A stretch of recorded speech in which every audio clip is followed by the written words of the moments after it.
Here with head football coach Steve Johnson. Coach, you're coming off a 56-21 win over Hamline last Saturday, and now you find your team 7-1. What's the mentality of the program at this pace of the season?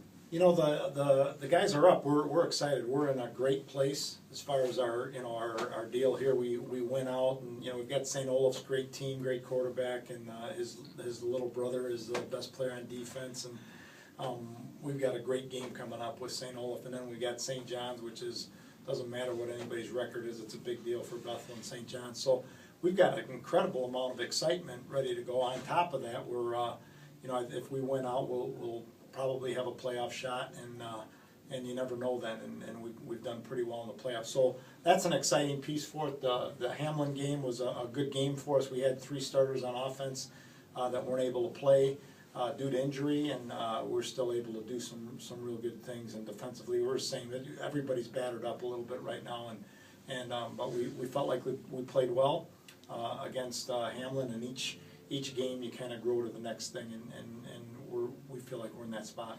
Well, one thing you talked about, the excitement moving forward, you're in the position and maybe chase down another postseason run.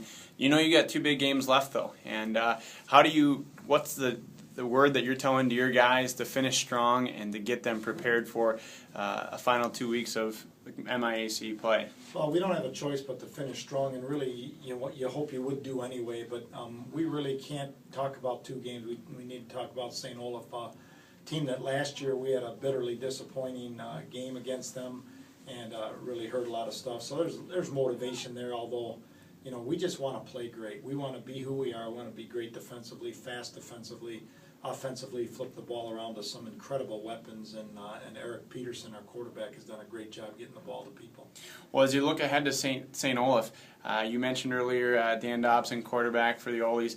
What are you seeing as some of the big benchmarks that you have to stop in order to be successful in Northfield? Well, I think one of the things that we need to be fundamentally sound. We need to pressure the quarterback, sometimes with a blitz, but sometimes out of our base, and so we need to change things up on Dan and make sure that he's not real comfortable.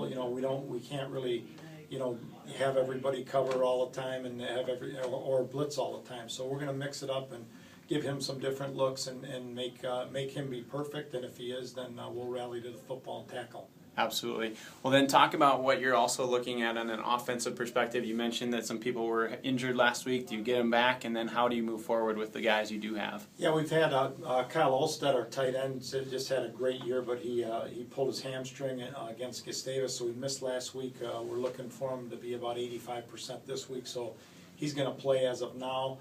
Jesse Fino is back. We had to hold him out. He had an ankle thing at Gustavus, so he'll be back. And we've really missed Jesse because he's kind of that, we're pretty physical, but he's kind of like that boom physical. And so we need Jesse, and he'll be back this week, so that's exciting. Joshua Perkins we're waiting on still a little bit. He's got a high ankle sprain, and for a big guy, it's a little tougher than for the little guys. They can handle it a little better.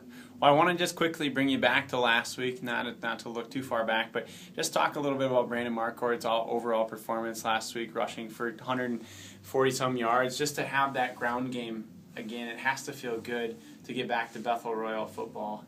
Yeah, well, Brandon is an unbelievable athlete. He's kind of built like a fullback, but he can just fly. And what we're able to do is get him in the flat. He's got incredible hands. He just makes ridiculous catches even in practice.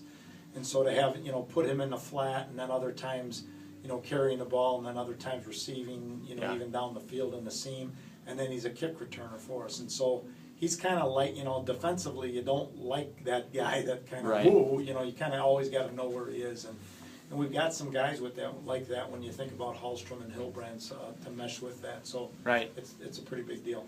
Well, 1 p.m. Saturday in Northfield, and we'll be looking forward to another MIC matchup. Can't wait.